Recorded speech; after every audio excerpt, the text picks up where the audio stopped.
What are you blowing the whistle on? My name is Augustus DiRico. I'm the CEO and founder of Rainmaker.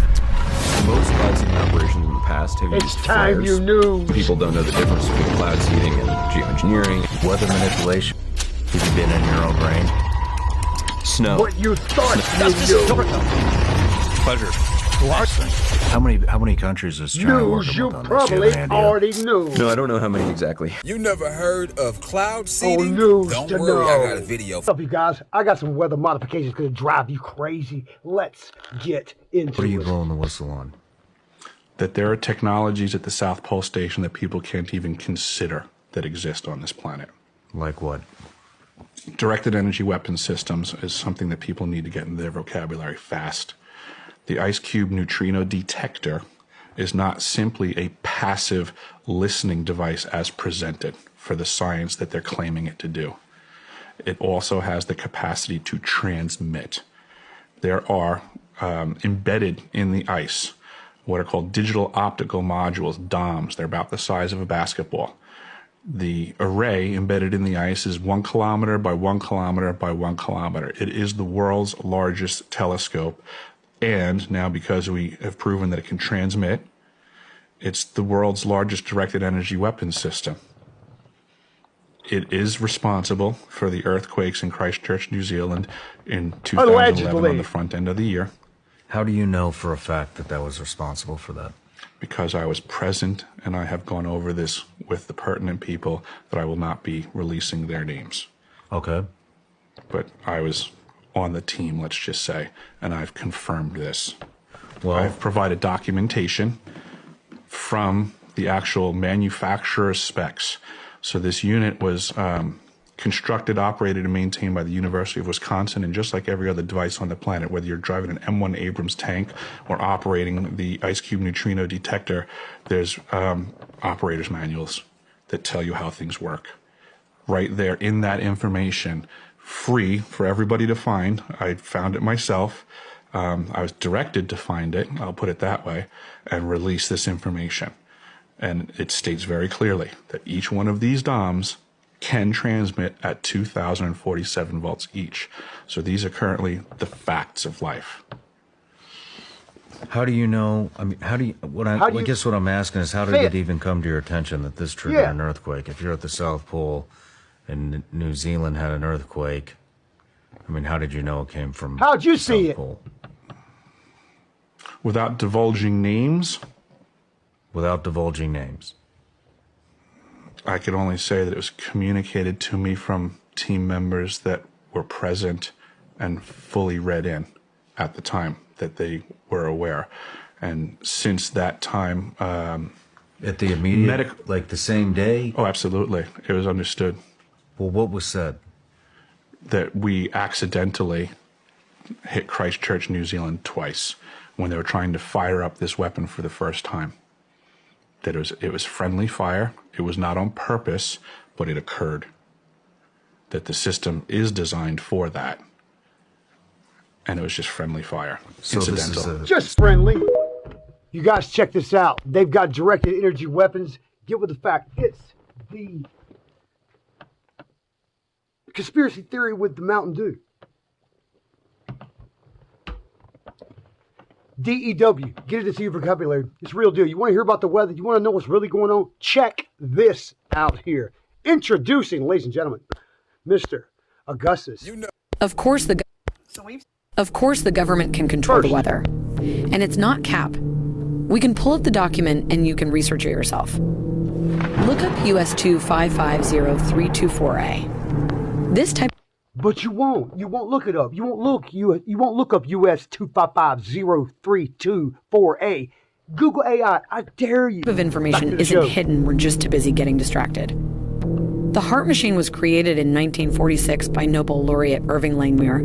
You ever looked up in the sky and noticed planes flying around but not for transportation? They're seeding the clouds with cloud seeding agents such as dry ice and silver iodide. They can create clouds, fog, wind, snow, and rain. Chemicals in the sky. If you're interested in our documentary, it will be dropping soon. Check this out. We'll keep moving, you guys, as fast as we can go. So Anybody doing this? On Facebook saying that this snow does not melt I did it. when you hold a flame to it and smells like plastic. So we're going to try it. And it is not melting. The snow's not going to melt. It's not snow, allegedly. For entertainment purposes only. It's not snow.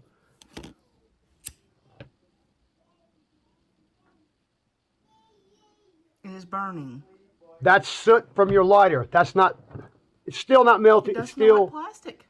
silver It iodide. really does smell like plastic. Allegedly. Honest to God, hand on the Bible.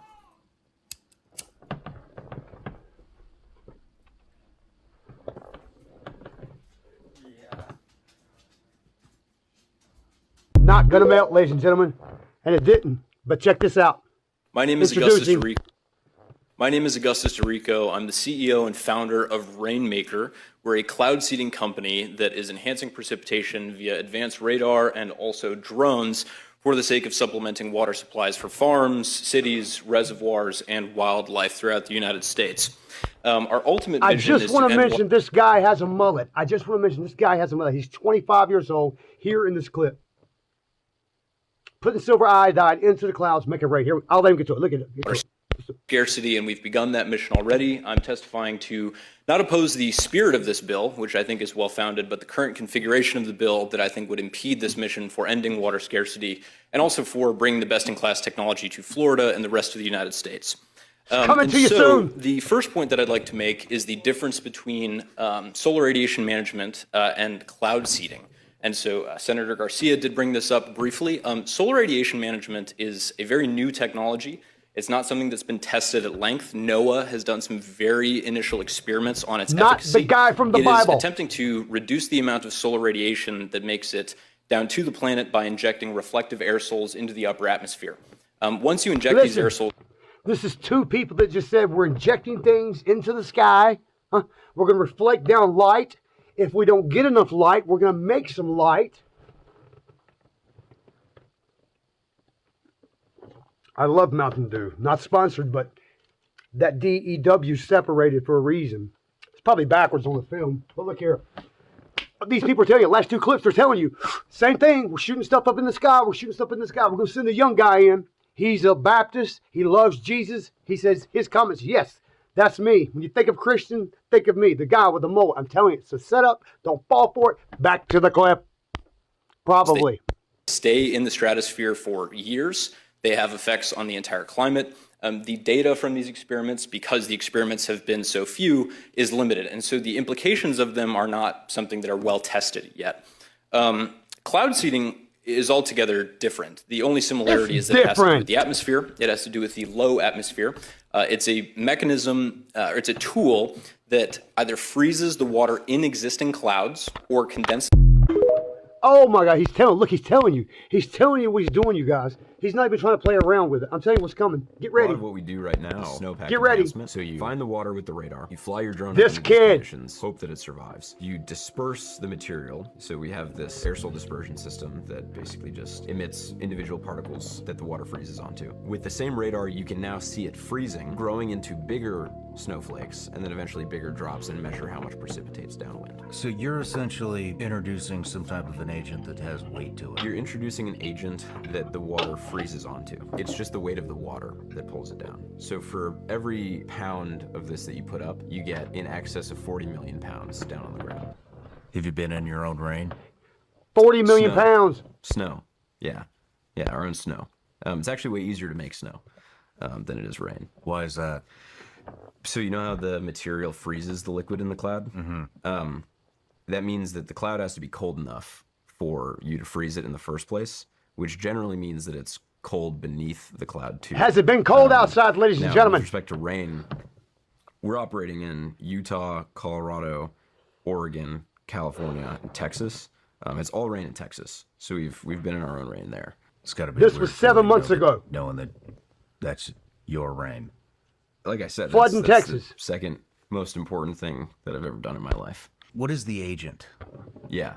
So No, what's the silver first? iodide, What's the first thing? That is what has been used in one form or another for the last 60 years. Its crystal structure is almost I know, identical I'm to ice. 24. So that plus a couple other material properties make the water freeze onto it very well.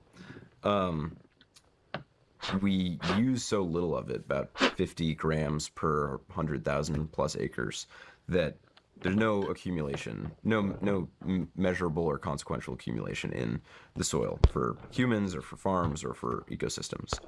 All that being said, though, well, actually, the first point is most cloud seeding operations in the past have used flares. So they'll burn a flare that aerosolizes the silver iodide. But in the flare, there's a bunch of other junk materials, right? Listen to what he's saying. People get concerned about aluminum or stuff like that in the flares. So we don't use that because we don't want any additional additives beyond what is explicitly and exclusively for rainmaking. So our aerosol dispersion system just uses silver iodide. Something that we're working on right now is totally organic material found in American soil that is biodegradable, that is more effective and actually costs less per gram than silver iodide. We have a bunch of lab testing to do before we roll that out to the field, and then we need to do all of the regulatory permissions with the EPA and otherwise. But silver iodide is what we've used for the last 7 months. When do you think you'll introduce the other agent? When the January 2026. And it's here, ladies and gentlemen. Look outside. Check this out. These people weren't playing Have you around. been in your own rain? Snow. Yeah. Look, Yeah, listen, our own my snow. fault. It's Check actually this way out. easier to make. Augustus DiRico. Pleasure.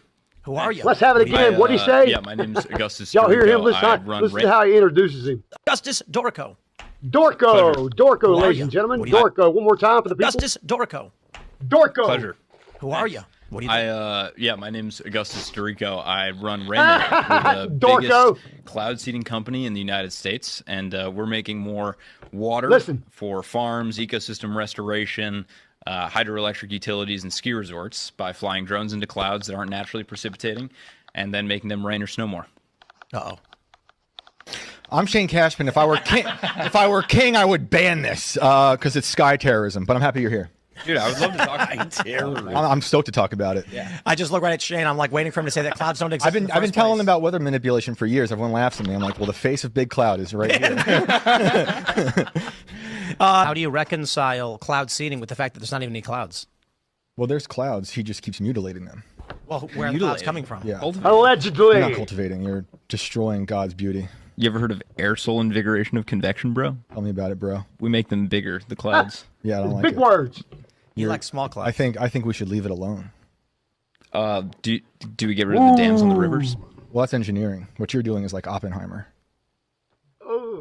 First of all, You don't know what unintended consequences you're doing by interfering with nature. Get him. And you're a privatized war machine that was started in war, and now you're doing it under the guise of masquerading to help farmers. But in the future, I imagine you'll be creating fake rain for data centers that your friends in Silicon Valley will be building everywhere. my friends, I just disavowed my friends in Silicon Valley. Not enough. Not enough. What do you need fake rain for data centers for? Data centers soak up lots of water, right? They kind of do, but they're mostly closed loop circuits, so they don't actually consume that. Have you not said in interviews you're going to drop fake rain for data centers? It's real rain, actually, but it's fake rain from fake clouds. Let's just skip over that silver question. iodide.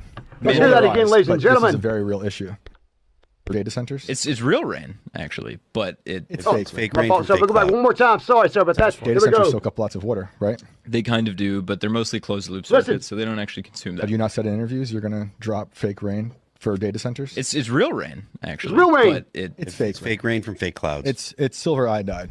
They Man-made roll their rain. eyes, but this is a very real issue. we can get into Iodide. toxicological Look it up. thresholds, bro. Silver iodide. You're just going to keep deflecting with big words. I'd like to keep it blue collar. Okay. Safe. Big, fluffy, natural, safe. Beautiful rain, wet farms, wet data centers. So the specific question is... Wet what? Or you started saying words that no one understood. Yeah, no, the silver iodide stuff is all But it's not good. We don't know. There's two Not scientists good. who just Can't testified drink 4 it. days ago before Congress saying they don't even understand what the buildup of silver iodide is going to do to the water and to the soil. And you can mention 80 years of data, but Fauci has 8 years of vaccines, and we know that's safe and effective. Yeah, but hold on. I mean, what you're basically saying is because we can't study the long-term effects multi-decade, we shouldn't do anything? We should not interfere with nature in the way I think. Leave it cloud seeding is. alone. Well, But real quick, he made a point about dams. Right, that's working with. That wiped out cities. That's working, yeah, and I get it. That's working with nature. that like irrigation, building dams, that's like an engineering I can get behind. But what you're doing, I don't agree with, because I believe, and I know your website says you're not playing God. I like that you have that in FAQs, but I think you are playing God. Well, okay, so I think you are, Big Daddy. You know what's going on, you guys. Funding from the people who really control the air, the water. Well, that's mind-blowing to me, actually. It's just mind-blowing. Why isn't nobody paying attention to this? Why aren't you hearing this? Who else is involved in weather modification? I mean, Snitch them out. UAE. This guy's like a cop. Was it Snitch them Dubai? out. They flooded out. I think China's involved in it. Who else is involved in this? So, the lay of the land is this, right? Let's have so this. First, with respect to the UAE, they do have a big weather modification program. Let's see that again, ladies and gentlemen. This is called nervousness. The lay of the land is this, right? So first, with respect to the UAE, they do have a big weather modification program. They do want to make more water to turn their desert green, right? Because it's this arid wasteland. The system that you're referring to in April of 2024, I think, that flooded the city, that was going to flood Dubai naturally, whether they cloud seeded or not. Like, we know that because it had already rained in Saudi, it had already rained in Qatar, the system went on. It rained wherever we wanted it. And it caused flooding everywhere. And none of those cities have any drainage infrastructure because they didn't build the cities for that because they didn't expect rain or expected very rare rain. The soil also, it's just sand, so it can't retain much water. So whether the Emirates cloud seeded or not, it's not about the Emirates. City anyway. So that's the Americans from the jump. Now, with respect to who's doing this globally, it is really you are Rainmaker Technology Corporation, us. We're trying to take the best-in-class research from American researchers and European researchers. We're trying to operationalize all the stuff that they've been studying for the last decade. Then there is the Chinese Meteorological Administration. The Chinese Meteorological Administration has a $300 million annual budget for this. They have 38,000 employees. There are 2 universities in China that offer bachelor's degrees in weather engineering, not in meteorology, not in atmospheric science, not like predicting and forecasting the weather, specifically in engineering the weather. They have a weather modification program in every province in China. They are retrofitting their highest grade military drones to conduct weather modification operations.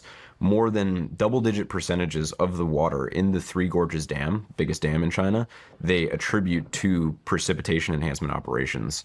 Inner Mongolia, right, the border of Mongolia and China, they're actively turning green by making it rain more there and planting trees. No kidding. Yeah, and they're doing initial experiments on flood mitigation all over Canton as well. So they're the most sophisticated by far. And more still than that, they're collaborating with other governments around the world to export their technology and have control over the weather there. So like the Thai government has, this is actually a pretty cool thing. They have what's called a royal rainmaking department because they have a king, right? I don't know. It's a cool name for an organization in the government.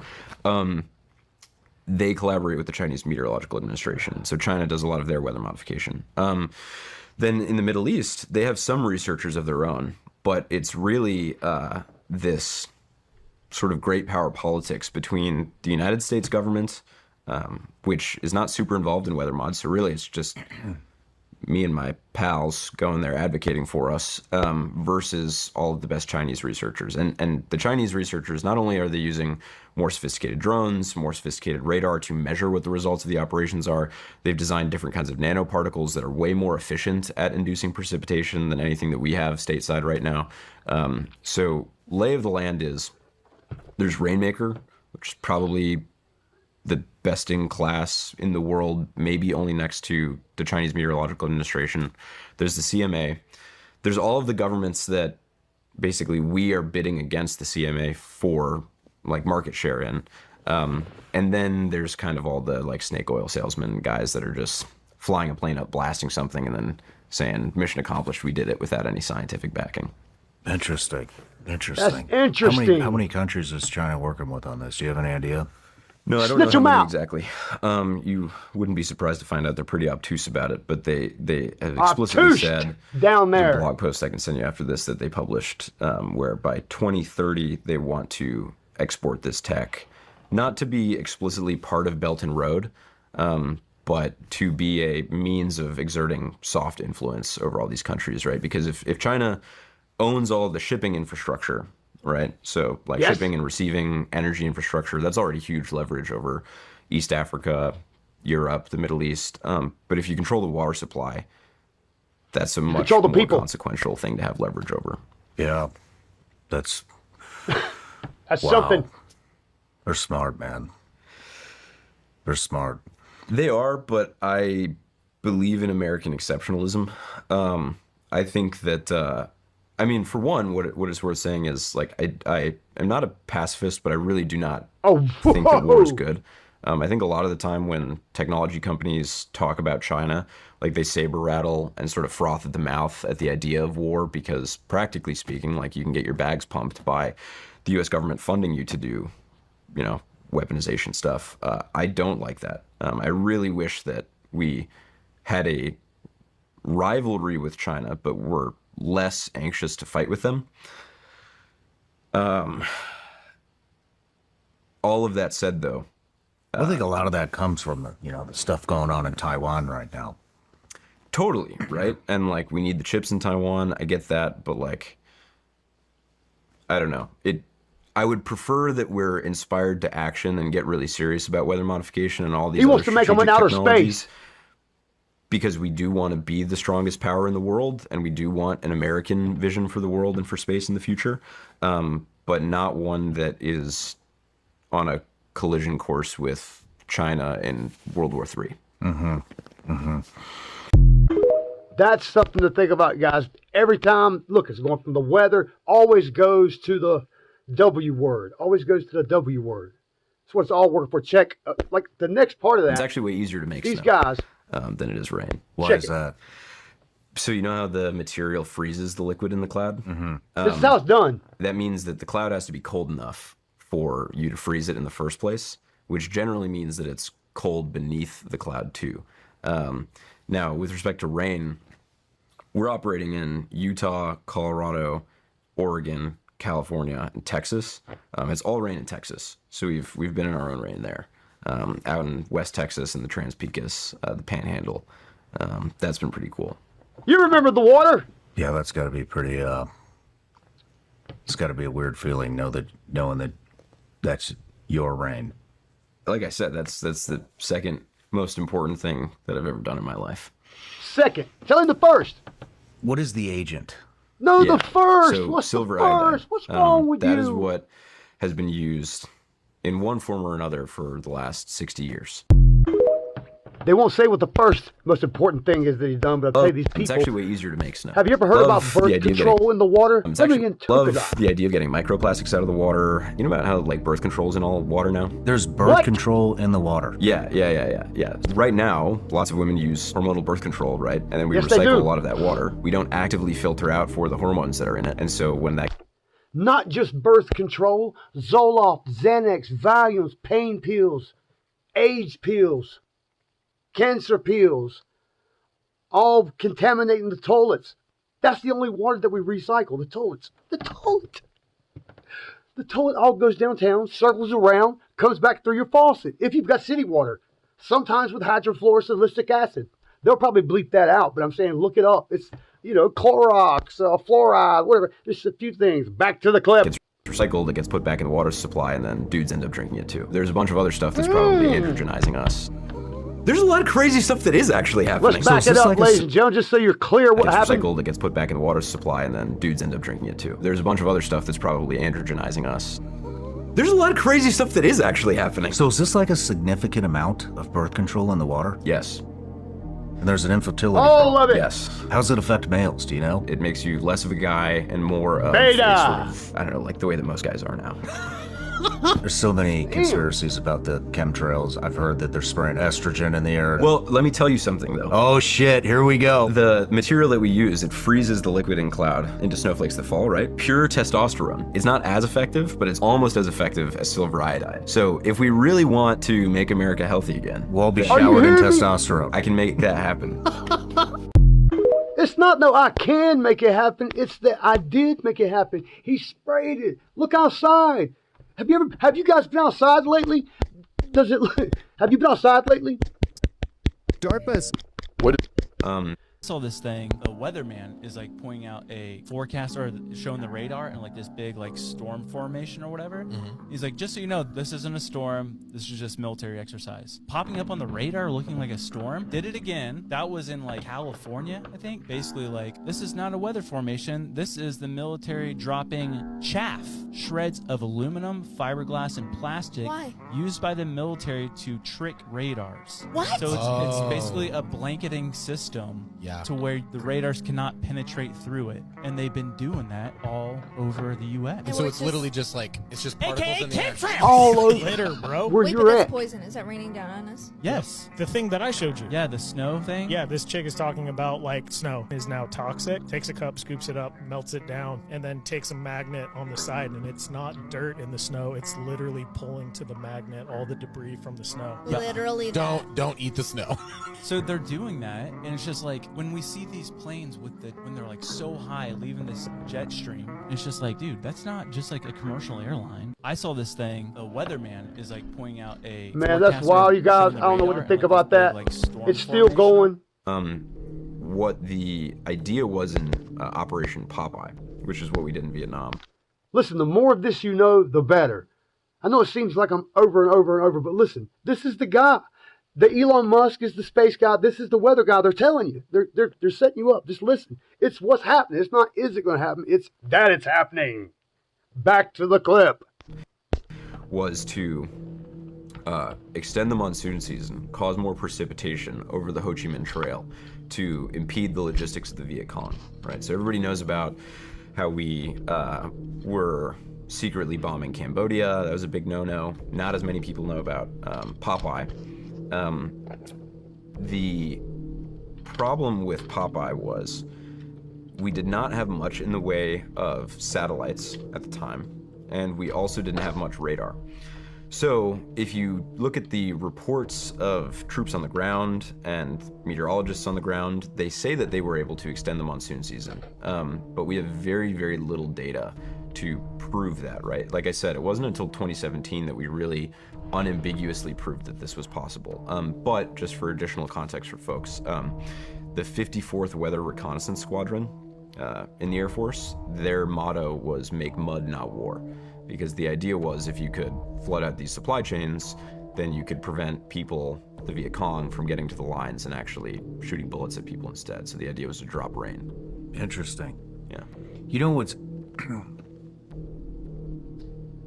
I mean, I think a lot of these, nobody trusts them. You know, and was it, I have it in my notes here. Everybody's confused right now. I think we went for, what, three or four I'm gonna clear it up for you. Denials from the Secretary of Defense saying that we did any weather modification in Vietnam, and then a reporter actually uncovered it. We've been doing weather modifications since the 40s. Did in Vietnam. We talk about this. Look outside. Have you been outside lately? But it's all done for one reason. What's it doing it for? Why are they making the weather weather? Why is it weathering? This is why. Because they're aiming always for This is a new product that we just announced at the Army's conference yesterday. We've been working on it for years. It's called Eagle Eye. So this is a video feed of what it is like to use the system. So I've got the helmet on here, and then this pair of augmented reality glasses. These sync with the helmet and with these sensors. So I can see where my gun is pointing. I can see where every enemy is. They're tracking where... He invented this. Look, he looks like he's 14 years old. Again, under 25. These are all the top techs they're putting out for you right now. They're putting out for you. Here we go. Back to the clip. Where the bad guy is. They're tracking where my guys are, and then watch when they go behind the container. So I can actually see through it and watch. Now they're engaging the guy over there, and he's down. You can all share a view of the world. And by the way, this view that I have, it's shared now with all of the robots as well. Let's see, I see someone inside of the building. Every drone and every person of the robots as well. Let's see, I see someone inside of the building. Every drone and every person now sees that person where he is. Does it have the same functionality as like Walker game ears where you can amplify outside noises, but then when a loud boom comes off, your ear is protected? Exactly, but it's even better. What we're doing is a phased array of microphones so that I can actually steer the amplification beam. So it can give me not just enhanced hearing, but directional enhanced hearing. I can say, I want to listen to what that guy 100 yards over there is saying. Try taking these on and you'll feel they're a bit heavier than normal glasses. They're also ballistic rated glasses. So you see in the front and then also on the sides, these can take pieces of frag. So if someone's attacking you with a drone and it blows up, this is going to keep those from going into your orbitals. Pop that off. So that's a mission shield. So the mission shield is a piece that allows you to reconfigure the glasses. Mission shield! That's just a normal ballistic mission shield. We have another mission shield that protects you from laser energy weapons. China has a bunch of directed energy laser weapons. Some of them for taking out drones, others designed to blind human troops. Whoa. And so we're designing mission shields that protect you from those types of emissions. The main battery is this. So you ever used ballistic plates before? Yes. So this is a standard geometry plate. The cool thing about this is it's a combination battery, computer, and ballistic plate. I've made it where I've eliminated something like 10 pounds from the soldier's ruck. Dude, I will note, all so cool. This is the next guy. What's he bringing you?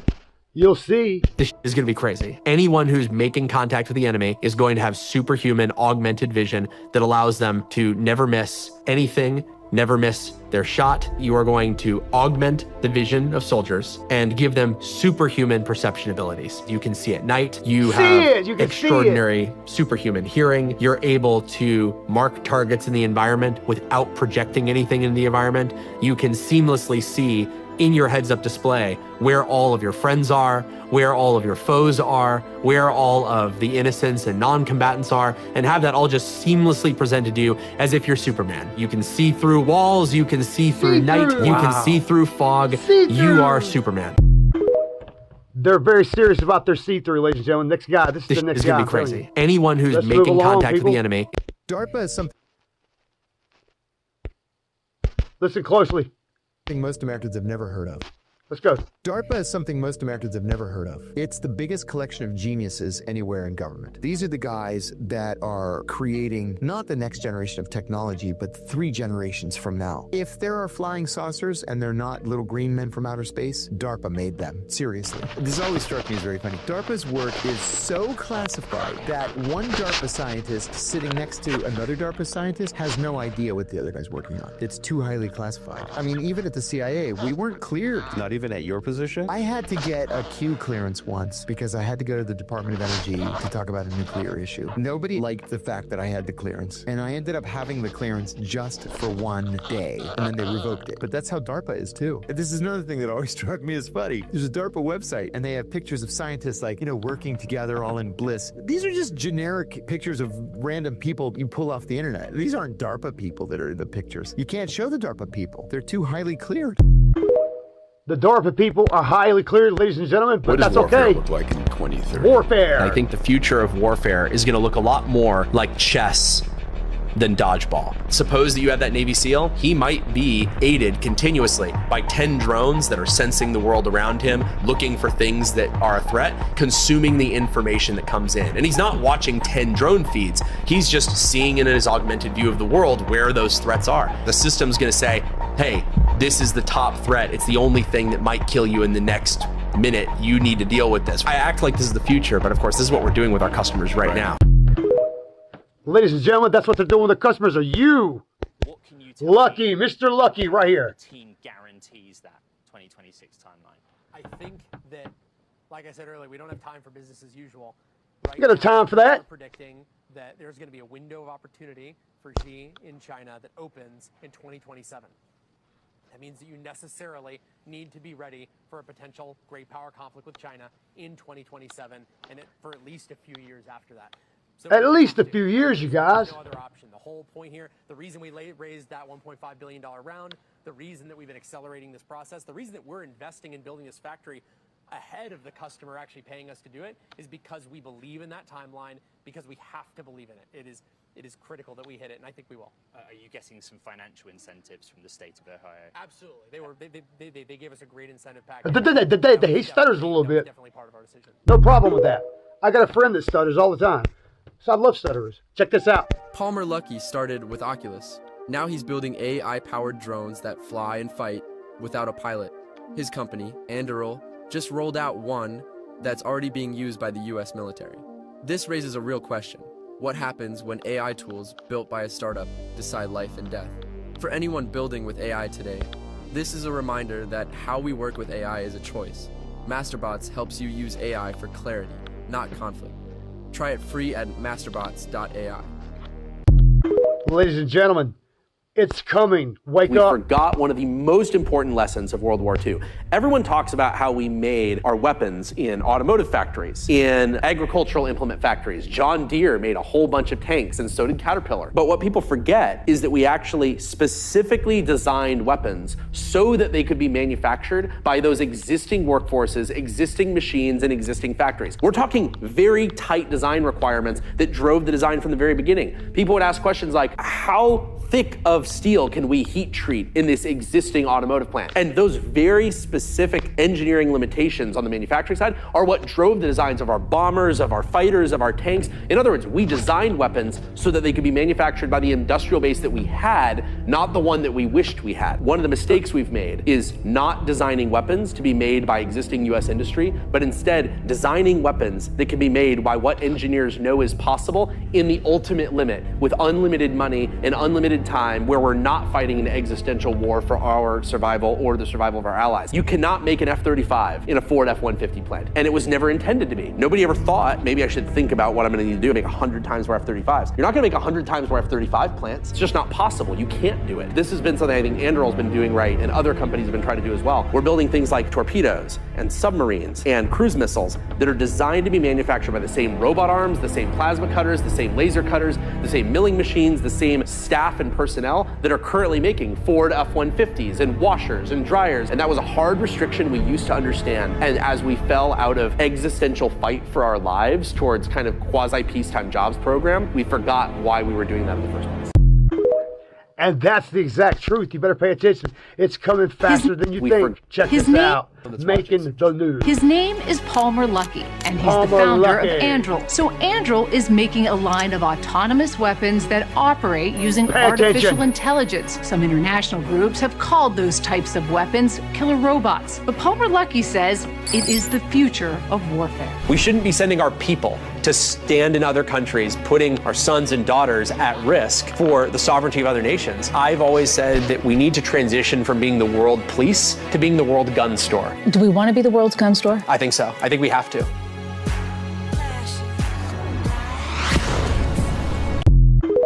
What type of gun store does America want to be? That's watching, so just watch for a moment. Watch so it, Blue watch Force it. is See, my see. friendlies. So see that little right-hand corner You where see it it? sees behind the Do containers? you see it? They're tracking where the bad guy is. They're tracking where my guys are. And then watch when they go behind the Can container. you see him?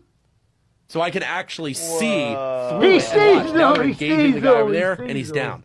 Wow. Imagine a guy's coming over a hill, and I want to engage him. So actually, I'm going to put on the mission shield. There we go. Mission shield. This is a system that allows everybody to basically be operating as one combined hive mind, where you can all share a view of the world. And by the way, this view that I have, it's shared now with all of the robots as well. So all the anything I see, like let's see, I see someone inside of a building. I see. Every drone, I gotta do it again. Every drone and every person now sees that person I see where he him. is. It's so crazy. Do you that I see? was born at the right time to actually get to build all of this stuff. Drone that's watching, so just watch for a moment. So the Blue Force is my friendlies. So see that little right-hand corner see where it? it sees behind the containers? Let's see it. They're tracking where the bad guy is. They're tracking where my guys are. Is and he then gonna watch see when him? They go behind the container. You think? So I can actually see. He through it. sees And watch. Now them. they're engaging the Ladies guy. and over gentlemen. there. We were competing. That's watching. We were competing with Boeing and Lockheed Martin and Northrop Grumman to build the Air Force's first AI-powered fighter jet, and we beat them. So the largest airplane company manufacturers on the planet. We were competing with Boeing and Lockheed Martin and Northrop Grumman to build the Air Force's first AI-powered fighter jet, and we beat them. So the first fighter jet with no human pilot. Official designation, they just gave it as the FQ-44. There's no protrusion for a cockpit. It's a stealth aircraft, low signature, uses the same weapon systems that a real fighter jet uses. So the idea is you have a bunch of these for every manned fighter because they're cheaper, they are more expendable, you can take more risk with them. The original name of the program was Loyal Wingman. The idea is that I have a loyal wingman, does whatever I tell him, I can talk to it like I would any human, but it's never gonna question my orders, try to save itself if it means ruining the mission. And one of the craziest things about autonomous aircraft is that the United States has spent basically a century figuring out what works in air combat. I mean, you've seen Top Gun, right? Yeah, they have this book of tactics that they need to learn to stay alive so that you destroy the enemy and you don't get destroyed yourself. There's another book of tactics that will allow you to destroy the enemy, but will probably get you killed in the process. All of those tactics are on the table when it comes to AI-powered fighter jets. What in the world has it come to when that's normal language? And I mean, hey, at least they're not using people. Like, if you've got to go over to another country or your own and unalive a bunch of people and uproot the people, all the demographics, move them around and take them out, you know, I don't see no other reason for a plane. Like, planes aren't fighting planes. Planes are fighting people. Why don't the leaders go do it? Okay, people say it all the time. Let's get back to the clips. Introducing. So you don't think UAP... This guy's a guru. I can't go through it. Listen to this guy. Humanity. This is plastiline. Plastiline. Este es plasticolina. 100% octane gasoline that I make from 100% plastic waste with this. Let's get this straight. He takes plastic bottles, melts them, and uses them for fuel. The government doesn't care because that's how they made it. They took gas, turned it into plastic. They make plastic and then make gas. It's like a conveyor belt. They don't mind that he's melting plastic, putting it on, making gas out of it. They just see it as another child of their product. That's more emissions in the air, allegedly, and for entertainment purposes only. I'll stop. Here we go. All right, here we go. Machine behind me. Here we go, my Paul. You've seen me put the plastiline inside of trucks.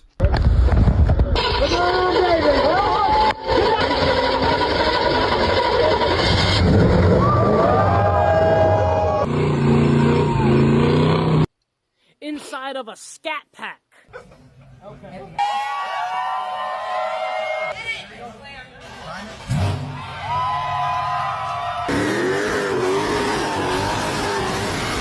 And now, have you ever wondered if it's gonna work inside of a super bike? Well, guess what? I'm coming to Miami, baby.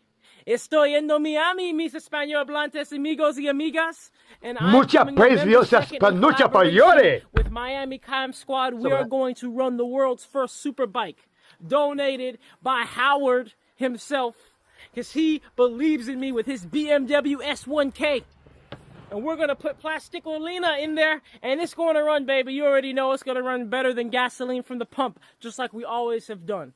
So without further ado, make sure you go to naturejab.com/Miami to RSVP. It is free RSVP. We really have 300 plus people already slated to be there. Be a part of history. We're going to have auctions going on. We're going to have live music going on, a live Q&A, auction parts from my machine that you can only get there in Miami.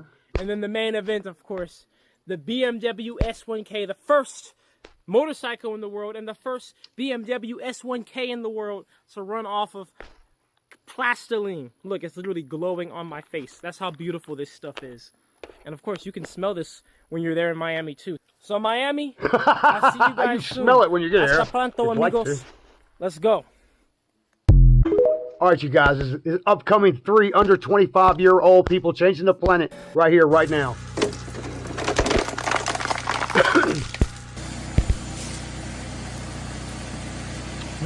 Shredding the plastic, vacuuming it up with the shop vac, putting it into the vacuumless boiler with no air, no water, no nothing. Everything's vacuumed out. And he sets it ablaze. And he heats it up with microwaves, like the box out the back of a microwave. And he puts a bunch of them on that vacuumless tube, cranks it up all at once. It's about 5,000, 10,000, I don't know how many watts. He's crazy. Melting plastic, making oil. Texas tea. Plastoline. Plastolina. I got over half a gallon of my Plastoline baby oil. I mean, wait. Oh, half a gallon. I'll stop. Plastoline. Plastic. Pla- made gasoline alternative. For your car, for your motorcycle, for you. But then, I found the process of guess what pyrolysis. And at this point, I was around... He turned plastic waste into gasoline, went missing for weeks, and now we finally know what really happened to him. His name is Julian Brown, and he's been going viral with his experiments turning plastic junk into usable gasoline for vehicles, which he calls Plastoline. Yet another revolutionary innovator of efficient and easily accessible energy disappeared, and everyone was worried for his life. Ever since he posted this cryptic video to his socials saying that he's under attack and that he's getting hunted down by some sort of shadow agents, he went ghost for weeks, and everyone thought they got to him, which kind of makes sense. Big Oil definitely hates this guy. As you may or may not know, anyone who threatens the dominance of oil and gas companies tends to go missing. It's happened countless times in the last century whenever an inventor comes out with technology that can create energy in unconventional ways. Just like Stanley Meyer, who back in the 80s created a car engine that ran on just water, which he and several scientists validated in many tests, who mysteriously passed away from a sudden brain aneurysm as he was signing a deal for his invention in 1998. Technology that would have provided cheap and easily accessible energy to the world. And that's kinda what Julian Brown has been working on, and he's been getting a lot of attention on social media for it, building his own makeshift gas station, showing and documenting his entire process of turning plastic junk into fuel. Fuel that can power cars, potentially even jet fuel, providing energy made from literal garbage. Calling it a microwave pyrolysis reactor, basically a high-tech oven that melts plastic using a very specific process that turns it into a flammable liquid that can be used as gasoline. And he proves the plastoline gas is real by testing it on many engines in his videos, all while working in a remote location somewhere in Alabama for added safety, and turns out he really needed it. Dealing with crushing heat and relentless mosquitoes, which got so bad he had to create his own sunscreen using all natural ingredients with no carcinogenic chemicals that was also a mosquito repellent. Julian Brown really is the real deal. He was even recognized by Forbes magazine in May, and his company, NatureJab, was highlighted for his many revolutionary achievements, including his microwave pyrolysis reactor, his plastic gasoline machine, directly recognized by Forbes. Oh, and it's also solar powered. His machine was even tested by ASAP Labs in Washington, which confirmed it burned cleaner than regular diesel. Ahead of creating his company, Brown was selected as a 776 Climate Fellow, a 2-year program that recognizes young people for thinking of innovative ways to tackle climate change, which, whether you believe is real or not, is still an impressive accolade of his. Also receiving a $100,000 grant from Alexis Ohanian, co-founder of Reddit, and tens of thousands of dollars in additional support from a GoFundMe. Not to mention, he's been featured on the news as well. To put it simply, everything this guy claims he's doing for real. There's no doubt about that. Well, in a then deleted, now reposted video, Julian appears extremely uncomfortable, claiming that he's being watched and is under attack. That he's seen many black helicopters watching him from the sky, with spotlights shining down and tracking his every move. Helicopters that circled him over 5 times and came so low that he could feel the wind of the blades on his body. He's been saying that something big is about to happen, and even admits that he may not live for much longer, which he's actually mentioned in many other previous videos as well. That he's being watched and is receiving literal threats from unknown sources. That the EPA and the IRS are specifically targeting him, and that all it'll take for them is to deem his invention a national security threat and they can legally shut it down. Despite these threats, he promises he will never back down from his ultimate mission, to bring plastoline to the world. Well, after this video, posted in the beginning of July 2025, he goes dark and doesn't post for weeks on end, which kinda made the internet panic. Speculation started circulating online that he's gone missing and that something bad probably happened to him, as we know has happened time and time again with disruptive inventors of his nature. Well, a week or so later, his mom came out and told the Daily Mail that she can confirm Julian is safe, but is currently in hiding, and in the best interest of his security, she can't reveal any more information. Everyone assumed the worst, that the oil and gas energy mafia got to him and stopped him from spreading his plastoline invention to society. But then, about 3 weeks after his disturbing message, he finally comes out and tells the world he's back and what's really been happening. So apparently his iCloud was hacked by some anonymous hackers who were able to remotely monitor everything on his phone, and then were able to hack into his Instagram account, posting his driver's license online and exposing his address to the world. No matter how many times he changed his password and updated his 2FA, the hackers would always find a way back into his account, which tells us these definitely weren't some regular 2-bit hacker trolls just messing around. These guys were professionals. They knew what they were doing and were very experienced. So Julian went dark as he got support from Meta to fully get his account back, as some of us know can take a really long time. Also saying that Meta actually tracked down exactly who hacked him, which we'll hopefully figure out very soon. And I can't imagine any regular person who would be against someone from releasing cheap and accessible gasoline to the world, except for anyone involved in the oil and gas industry themselves, as something like this doesn't look good for their wallets, who have systematically suppressed alternative energy technology for decades, using patents, lawsuits, and convenient accidents to maintain their empires and cover up inventions that threaten them, which suggests is exactly who went and is possibly still going after Julian Brown. He's been showing the progress he's making on his machine, still hard at work on it, and as of now has been posting ever since. Everyone keep an eye on this guy and protect him at all costs. I know that's right. I agree 100%. What do you think he's doing, you guys? Think he's making something you can use or not? It just freaks me out. I'm saying it's coming from the ground, huh? It's coming from the ground. They're putting it in the sky. It's all the same stuff. It's all the same chemicals. Broke down. Don't you tell me. I swear to God. I swear to God, gang. I swear to my mom. All right, I gotta quit. Here we go. Next one. Now, we now have an update on the TikTok. Oh! Mark my words, this guy right here that you're looking at right now is going to be the next Nikola Tesla as far as I'm concerned. Meet Julian Alexander Brown, a 22-year-old Atlanta-based inventor, social media influencer, and entrepreneur known for his work in sustainable energy. And recently, he just created fuel that powered a 2023 Dodge Challenger Scat Pack entirely with his own fuel source that he made himself at his home. Now, this guy built a massive online audience by sharing his science experiments and environmental advocacy, and he gained viral fame in 2025 for developing a prototype machine that converts plastic waste into fuel, which he calls plastiline. Now, while he may not have invented the process of pyrolysis because it was invented back in the 1970s in Japan and was used like commercially to produce plastic to fuel conversion for decades, he's the first person to make it in his own space by himself without any help or anything like that at all. He used donated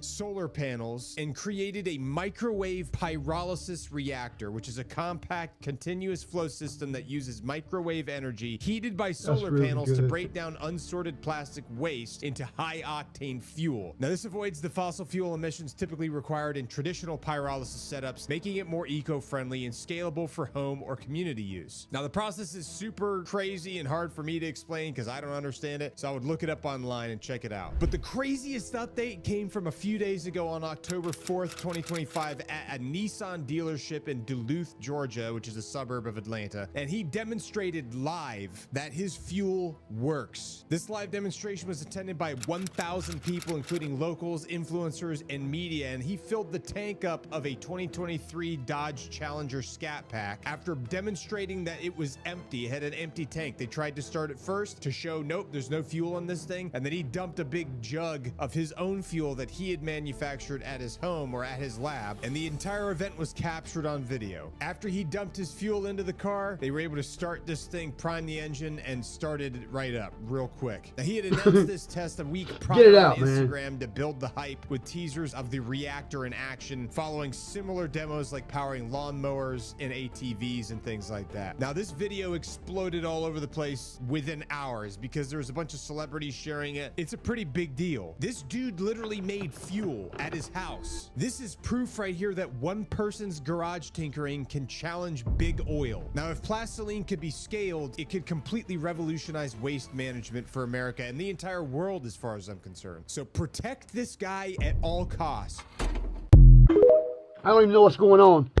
He's still kicking out gas. Julian Brown, inventor of Plastiline, was arrested on August 4th, 2025. The 22-year-old inventor known for creating Plastiline, a breakthrough device that transforms plastic waste into clean fuel, was arrested early this morning in Atlanta, Georgia. Authorities have charged him with alleged violations of environmental laws and unauthorized production practices. This arrest has shocked many in the tech and environmental communities who saw Brown as a rising star aiming to tackle plastic pollution globally. However, sources close to the investigation claim that Brown ignored several safety regulations and failed to provide required documentation to federal agencies. Friends of Julian describe him as a dedicated innovator, passionate about changing the world. But the legal troubles have put his ambitious project on hold. Officials warn that without strict compliance, such inventions could pose serious health and safety risks. The Plastiline device's future remains uncertain as Brown faces potential fines and legal battles ahead. His supporters are rallying online, demanding transparency and fairness in the investigation. Will Julian Brown's invention survive this storm, or is this the end of a promising innovation? We don't know what's going on because nobody really checks into it. Remember the address I gave you at the beginning? Go check these things out. They're so important, so important. If you think weather modification isn't a real thing, the fuel, pushing clouds around isn't a real thing, go outside. That's all I can tell you. Go outside. That's where it's at, kid. Gaza, Palestine.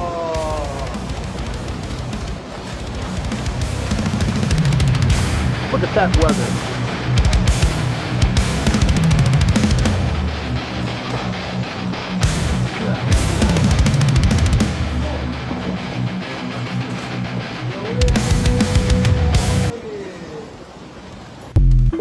But what building were they in filming that? That's all I'm saying. Oh my God, if you don't think weather modification, if you don't think weather modification is a real thing, you guys. People, check this out. This is you. Here's the people that don't believe that they're controlling the weather and controlling you. Even this very... Let go of it. Like, share, and subscribe. Ring my bell, but let go. Get out there and make something happen. They're spraying silver iodine in the air for entertainment purposes only. You may want to look into that, leaving you into a sticky situation like this. And I leave you today with this. Thanks for tuning in. I appreciate you guys. Like, share, subscribe, ring my bell. I love you, I love you, I love you. Oh, man. Don't go outside, but if you do,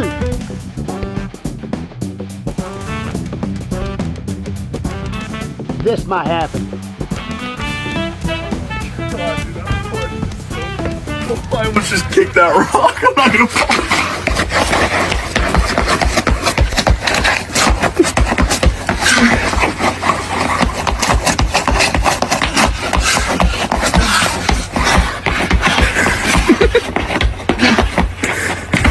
Mission failed. We'll get them next time. Alright, you guys. Thanks for tuning in, you guys. Please come back and see me. Go back to the beginning. Click here, here, and here. Let's go with this. Like, share, subscribe, ring my bell, but